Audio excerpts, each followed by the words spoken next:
Former President Jerry John Rawlings has cautioned the Electoral Commission about the need to protect the integrity of elections in the country. At a meeting with the chairperson of the commission and her deputies, the former president also commended the commissioners for their work. The Electoral Commissioners met former President Jerry John Rawlings to update him on the work they have done and decisions they have taken since coming into office. It is part of a series of stakeholder engagements aimed at making the electoral body transparent. We've gone around the country seeking the views of citizens.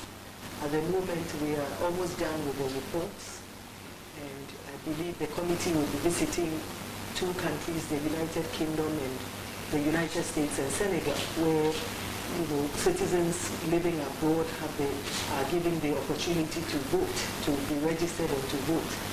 And we hope that once the reports are finalized, we will then prepare our budgets and the constitutional instrument governing the RUPA and present that to Parliament. Among other things, the Electoral Commission has reviewed proposals and agreements entered into by the previous commission to ensure value for money. The commission has also taken steps to streamline the administrative and electoral processes to conform with the Constitution. While commending the commissioners for their integrity, former President Jerry John Rawlings also tasked them to ensure that the will of the electorate is not subverted.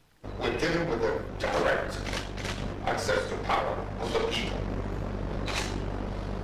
And it's important that everything is done to maintain the sanctity of that right, that power of choice of the people. The sanctity of that right.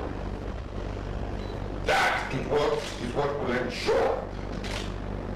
That is what will ensure the stability, the acceptance of the results of any electoral process.